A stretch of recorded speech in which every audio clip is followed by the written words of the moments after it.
Namaste. I am so glad to be with you today. And of course, it's one of my favorite types of episodes is the ones where I get to interview interesting and insightful people. And today's guest is going to be no different. Her name is Wendy Posillico, and she is an athlete, a coach, a mother, an explorer, and the founder of Live Your June.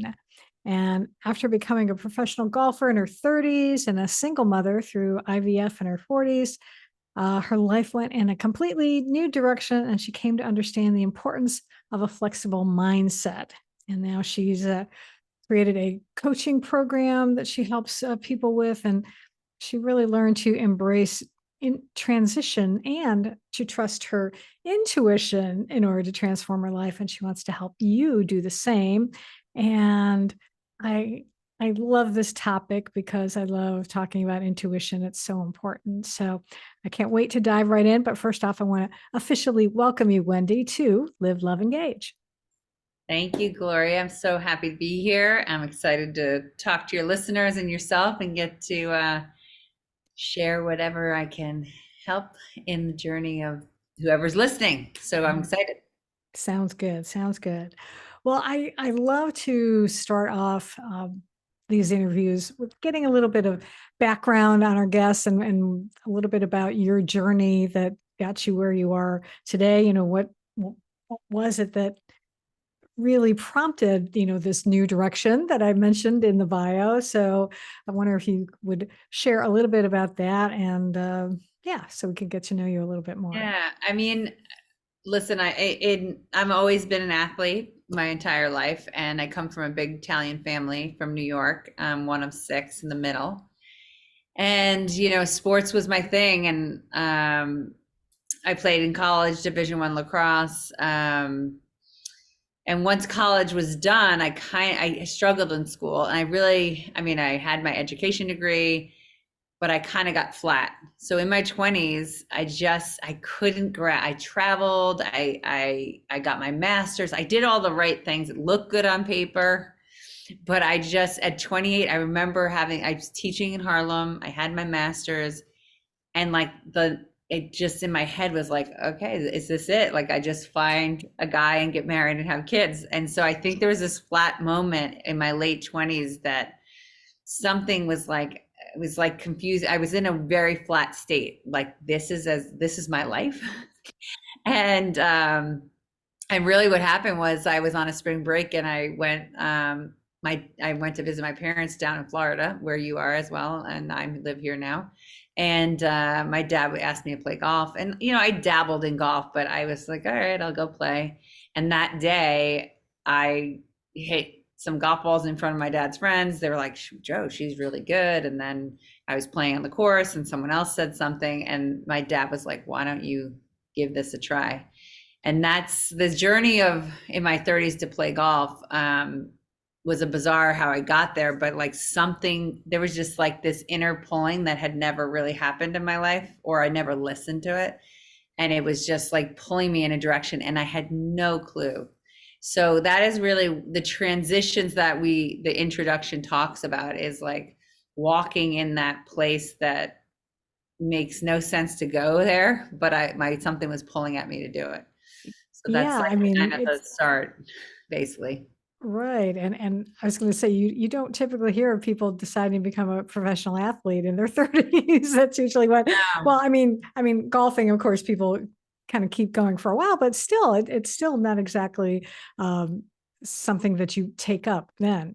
No, and like to even know, I said yes, and I didn't even know. It's not like I had a coach. I didn't have a plan. But it is funny when I think that's a gift of mine now, is to not only myself to walk that harder walk, but also to help people have the courage to take their walk, or that step in a direction that seems so out of the ordinary. And it can go in any direction. It's not like, yes, I went for to be a professional golf, but I'm just like, people don't like love their job, and like, what is that thing? and people don't make that step because they don't know what that answer is. So most times you got to explore, and that's really how I ventured in that direction as I started to say yes and explore and found the answers. And the people I met on the journey, like if I didn't take the step, I wouldn't have got the next step, you know? Yeah, Uh, absolutely.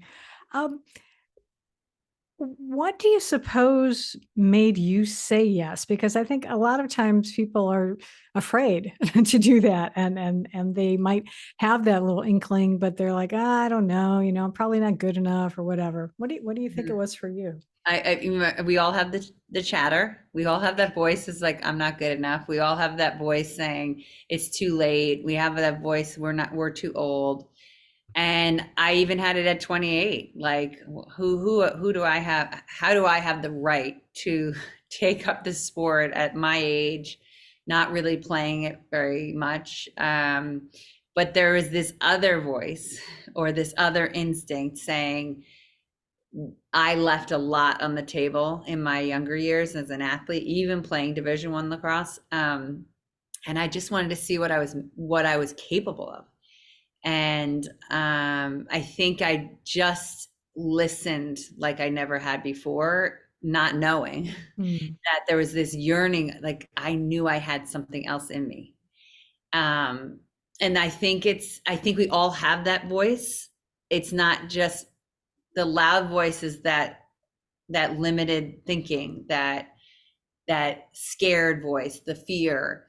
But then there's this other thing that if you just sit in silence, or really shut off the noise, there's something else speaking. And I really encourage, or I really help people find that space to hear that voice. mm, And that's where I feel like if you are someone who's listening, um, you know, resonate with what I'm saying at any age, in any chapter of your life, just listen in and shut off the TV, shut off the phone, and just have some space to see what just comes up out of you. Ask the question, like, what am I supposed to be? Where am I going now? And just ask a question. And sometimes that something, that instinct starts to speak. I don't know if it's like a boy, it depends. Everybody's different. It could be like, and I think when we really explore, like a lot of my clients are in their 50s currently right now, that I have this group I've worked with for 4 years, and they're empty nesters. And they're in this stage, and they really do work. They have a great job, but there's something that they don't have the fire in their tummy, and they're starting to like want more. I can feel it, and it's so cool to watch, because I feel like the jam, when you actually can start to listen, it's like something ignites in your gut, it gives you a little more excitement for when you wake up in the day. You're more excited for doing the thing you're going after, and I can see it in them shifting. And I think that's what why do we kids all do that all the time? So why are we stopping? If it doesn't matter what age we are, we still should have that excitement. yeah, I agree with you 100%. It's one of the reasons I started doing this podcast Mm. again, because I did do it back in 2015 for about maybe 8 months or so, and then it was too much and I gave it up. But then when I was working on my book, I was like, I think I want to do the podcast again, but I'm going to do it differently this time, and it's been so much fun to do. And I think that's so great that you're helping people to realize that they can try something new if they're feeling called to do it. Um, how does how do like intentions fit into that? Because I know that's something that I do a lot of times, is setting intentions, and Oh and yeah, is that intention. Well, I actually have. We were just talking with my team about. I have to refresh this Be Intentional challenge I made 2 years ago, because I think it starts there. It's like starts with awareness and intention, and with um, your listeners or anybody, even me. And this is work, by the way. Everything I talk about or teach or share, I do everything. Like I'm no different. And so the intention that I really work on with my clients or whoever I work with, it's like I start the day with intention. Like, what's one word I want to be like today? Who do I want to bring my A game to? Who do I want to connect to? So I have very specific questions I ask in the morning before I start my day to help me be more intentional about how I want to show up. So I think a lot of, even I'm talking to my 9-year-old daughter this week, it's just the basics, like brush your teeth, make your bed, walk the dog. But it's not, it is a habit of how we choose to be intentional. And it could be just intentional of how you show up at this podcast. It's Mhm. like, how do I want to show up at this podcast? I'm not just pressing the button to like go on Zoom. It's like, I want to be intentional and be most present with Gloria to bring the best to her audience. And when my brain hears this, my brain shows up in a way that is is is really, I want to say the word intention, but like I have purpose to the moment that I'm walking into. And Mhm. I think I do think we're not trained that way. Um, from any age, we were not trained to be that way. But in sports, you have to be intentional. So Right. when you go back to sports, that's a tangible thing. It's like you're intentional about how you do in golf, a pre-shot routine to the shot to the post-shot routine. But why is it different for our everyday life? You Mhm. know? You mentioned something about, in talking about the intentions about bringing your A game. Why Mm. is it important for people to do that? Mm. What's the benefit of it? I mean, I say it in lots of different ways, like my A game for myself, because I think we are all meant to be our best. Like I think we were not born to kind of be mediocrity, live in this very comfortable state. So to me, it's more about like being real with myself. Did I really show up as my best self, my A game? And if I didn't, that's okay. And it comes back to awareness and then intention. So in sports, if I don't show up for that one shot or that one tournament or that practice before the tournament Mhm. as my A game, I will never perform the way I'm capable of performing. And again, on an everyday life, we kind of like we kind of let those things slide because it's harder. It's a harder concept because we're just so busy and running. But if we take time to be more intentional, take time to go, how am I going to show up as my A game for your podcast, for my client? It's just our brain starts to see things different Yeah. or yearn to be something different. Mm. So and I really ask the question of like who needs me to be on my A game today? Like Mm. not just only about how I show up, but like Right. from a connecting place, who needs me to show up as my A game so they feel heard, so they Mhm. feel, loved, Yeah. engaged. I'm Yeah. looking at your book on the back. I'm like using the words from your book. It's working. Perfect. See all that energy? That's right.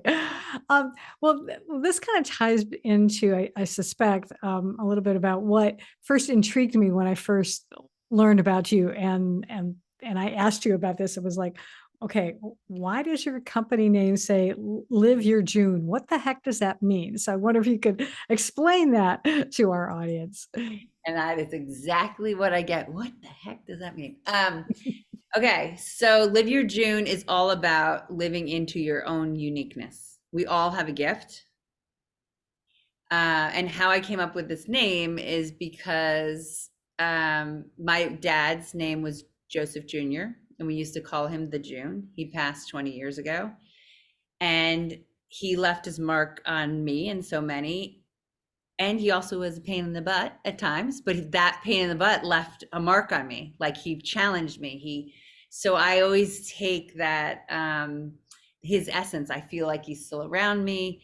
And I take his essence and I take other people who have influenced me, whether it's a coach or whoever.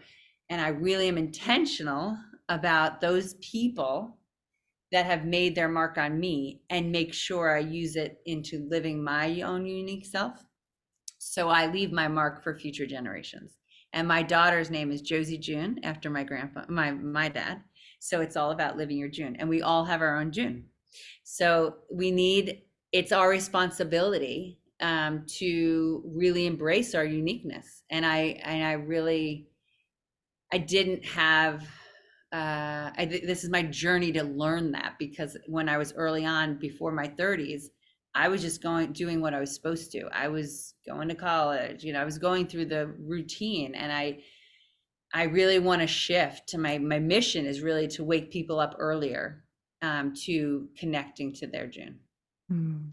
Well, we definitely share a common mission, I guess, where it comes to uniqueness, because in my book, I talk about something called the love method, and love is an acronym, and the V is value your uniqueness.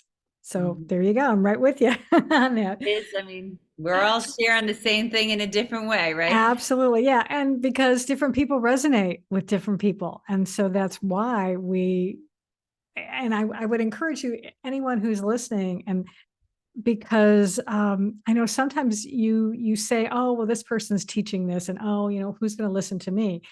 There are people who are going to listen to you because you have your unique background, your unique experiences, and that someone is waiting to hear that. So don't let, someone else teaching, scare you off the path. Because I know the things that I talk about in my book are things that Wayne Dyer talks about, it's all, but it's wrapped up in my package. So I know what I talk about in my book on how people can value your uniqueness. How do you help your clients live their June?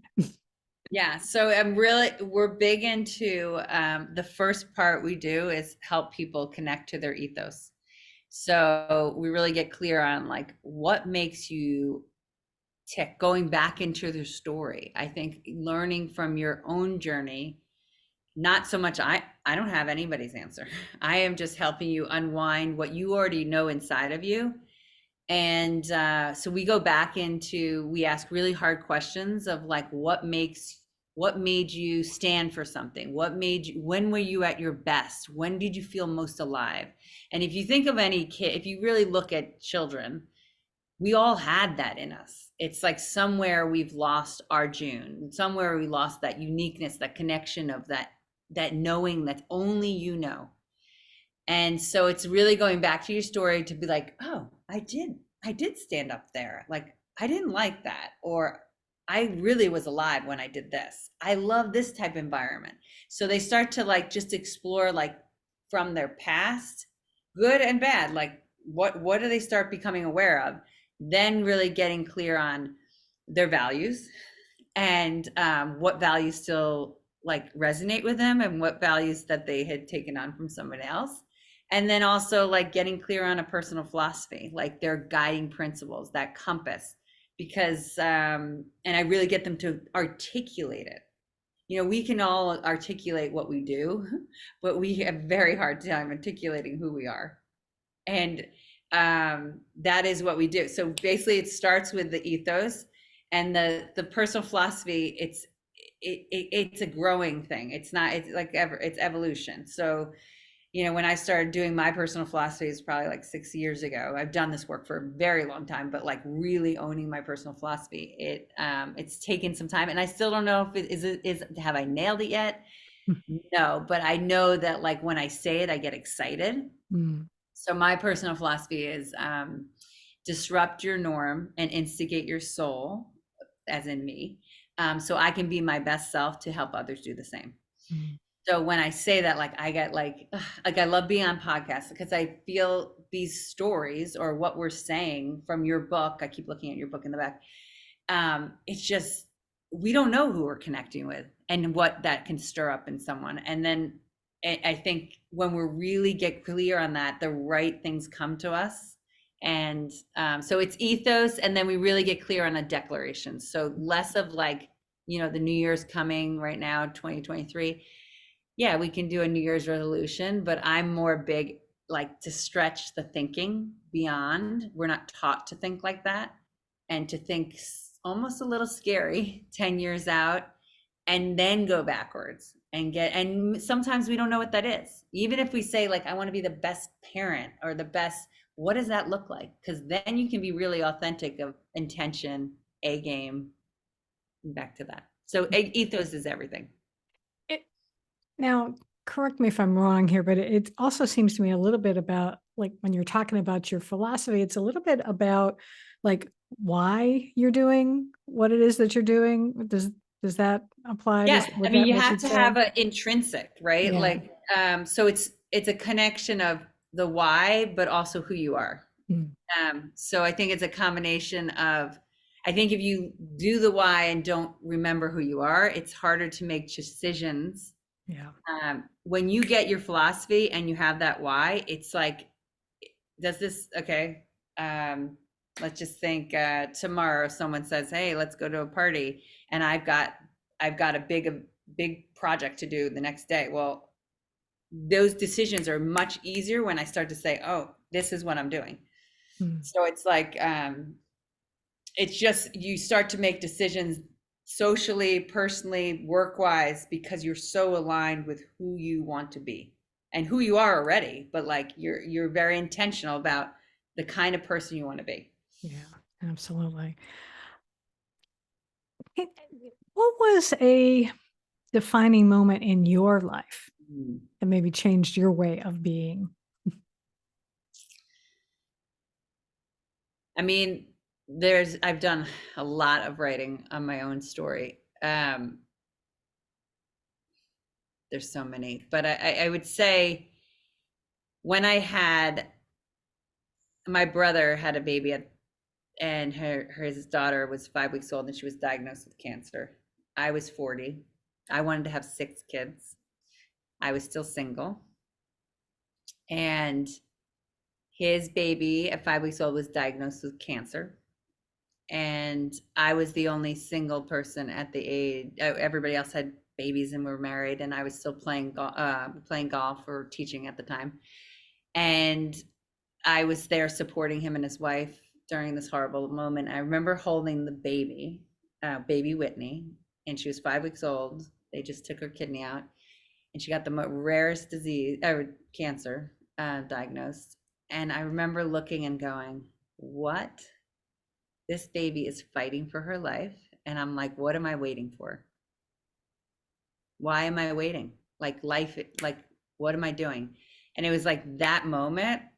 Here's this baby sick, and and of course I was sad, but I was like, I don't have time to wait. And Mm, if anybody's listening, this is like like that's just a defining moment, but like that changed my life because I was like, I have no time to wait anymore.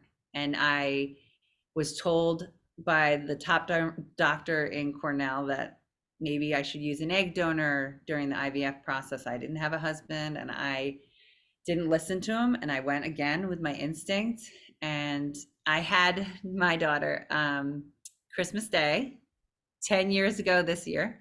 oh, wow. um, and I just, if anybody's listening, I guess my old, like, I'm more passionate than even live your June is like, do not wait. Like if something is pulling you gotta take a step, because it's life changes like on a dime, and there's no redos. We only have one chance at it. So Absolutely. Well, that's awesome, and, congratulations on thank you. on this big milestone, and, oh boy, the fun is coming now. I Teenagers. know. I thought of So that I'm too. hoping blessing you that they will be fun and not too traumatic. Sometimes they can be, but it's all good. It's Part of the journey. yeah, absolutely. Um, what are you curious about right now? Good question. I say on my back nine, I'm 51. I think I've had a lot of my own transition in the last year and a half. Um, my mom's 81. I'm on my own as a single mom, but I had a big transition in a relationship. And I guess my curiosity is like,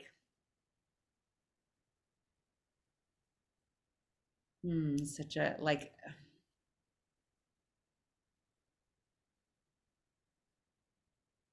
I just feel that we all have so much more, everyone has so much more, including myself, in them. And I'm Mm, just curious of how we can connect and help one another unlock it. mm, That makes sense. mhm, Because we get so distracted with all the noise. And it actually makes me a little bit sad. Not that we can't do it, it's just because I know we leave so much talent and love and and we're all yearning for that connection, love.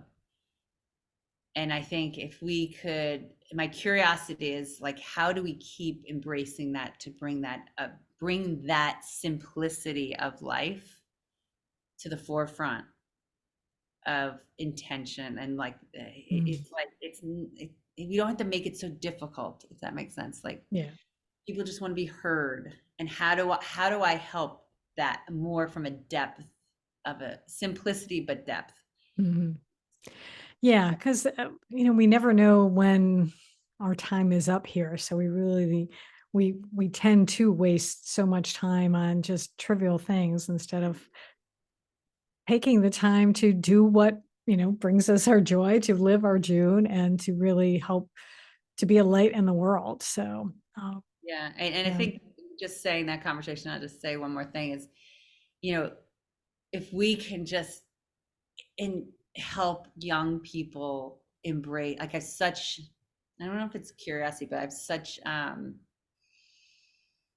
there's a feeling of like yearning to help these young people because they've been handed a harder road with all the stuff in the last whatever 5 years or Yeah. more. And how do we do that and create a new way of of of of living every day without, yeah. So I think it's generational. It goes back to the live your dream, passing your, like I'm very intentional with my daughter to be the leader, not for me but like in her school, and she's embracing it. But we've also lived a different life. When I'm single, I've been able to like expose her to a different way of living because we've traveled and stuff like that. But yeah, it's an interesting, we live in a crazy world, but I think there's definitely ways we can improve our connection and love out Yeah, there. for sure, for sure. Um, is there anything else that I should have asked you about, but I didn't? um I think we talked a lot about ethos, but in the work that I share with my clients, there's a mindset. So we can connect to our ethos, um, but the mindset is a lot of self talk. So, how are you talking to yourself? Are you being kind? Are you encouraging yourself? Or are you only listening to the thoughts that probably you wouldn't say to your best friend or anybody? But the other thing is you have to stretch yourself. Like you have to, are you embracing the struggle? Are you challenging yourself? And when I say my philosophy of disrupt your norm, when I get a very get in a state where I'm like almost so comfortable, I don't, now I think it's become a habit, but like to me, I don't want to be so comfortable. I want to have time to rest, and I want to have time to reboot myself. But then when am I going to stretch myself to grow? And the magic comes in the mindset of pushing and stretching oneself. And it's just, you have to ask yourself, am I comfortable? I mean, if you are comfortable, what can you do to push your edge? And it doesn't have to be big. It could be walking a mile. I mean, it could be whatever. Everybody's story is different.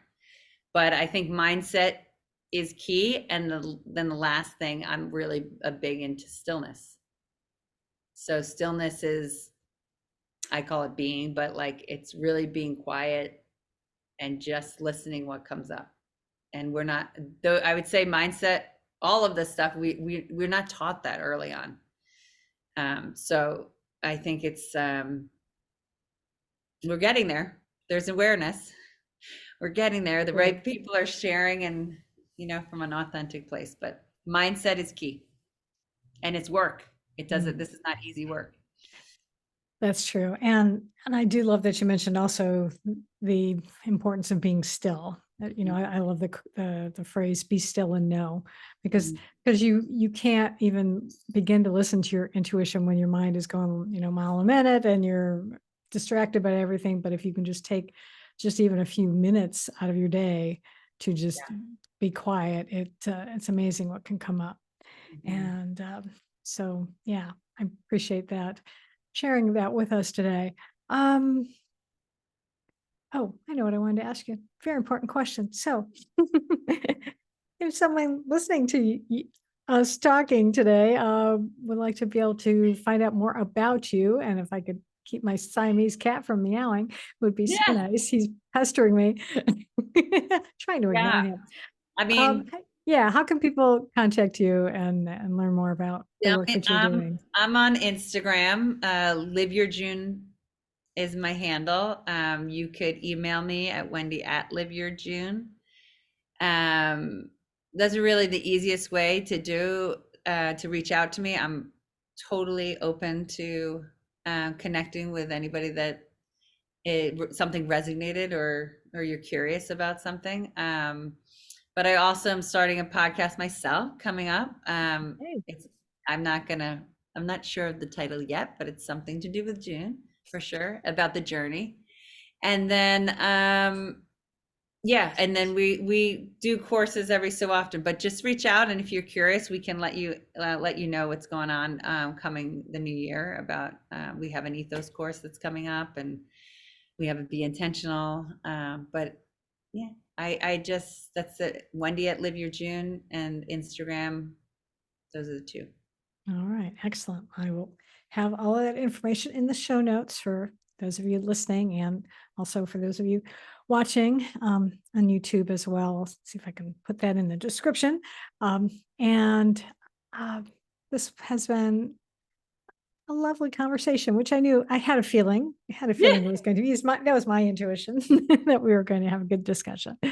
So I appreciate you so much for taking some time out of your day and being Well, with thanks me. for connecting, Gloria. I love.